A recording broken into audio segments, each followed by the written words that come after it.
started playing in a small cafe, all of us, and we played mostly street jazz, we called it. And then we started introducing and challenging each other about the different weird stuff we could play, and then things that were close to our heart, right? And then we started realizing that we were just naturally really into percussion and horns, and so we had a keyboardist as well who was really into like multi-keyboard vibes and no guitar. It's always, people always ask, where's the guitar? We said, there's no guitar. Where's the bass player? Yeah. Yeah. And so from where we went from there is we just decided we're going to get into Afro music, right? And we take anything. We have like various inspiration from Fela Kuti to Bob Marley to James Brown to, you know, and then that's how our rhythm came out. And that's really where we're at right now.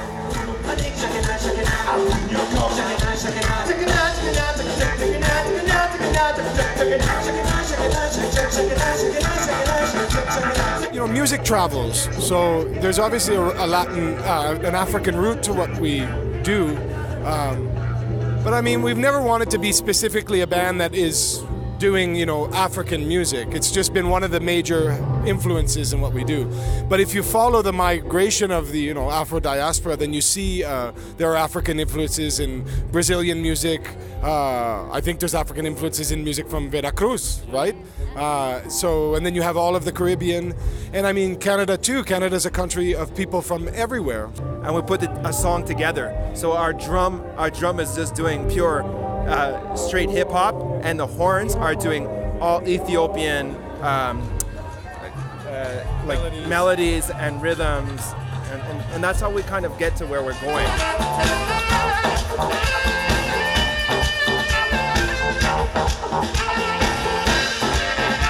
Whenever we're talking about borders going up, all that's doing is, you know, feeding, you know, just this nonsensical fear that divides people, that results in violence, that results in a sort of depreciation of the value of our time, the value of our exchanges, and the value of life, really. So I mean, I think ultimately we sing about those things in our music for that particular reason, you know, when there's so much of that kind of negativity and so much talk about barriers, and you know, it's sort of up to us right now to make sure that we continue to shine the light on what it could be and what it should be, to defend the things that we have in place, to make sure that we can guarantee those things, right? So if that's the small part that we can play and that's the small job that we have, then we'll do it, you know.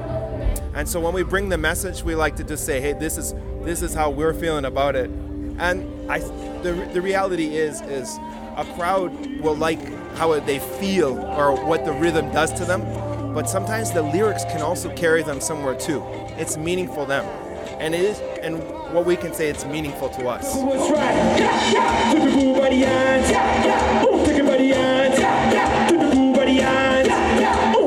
I love a good show that's got a good rhythm, but I know for me personally, I could never get behind music and perform it and engage in it if it didn't mean something, you know, to me. It's usually where the line stops for us. Like, there's got to be a deeper reason why you're doing it, and I'm hoping that people, whether they know it or not, when they're dancing to it, they feel a bit of that energy, and you know, and that's what leaves them walking away feeling great.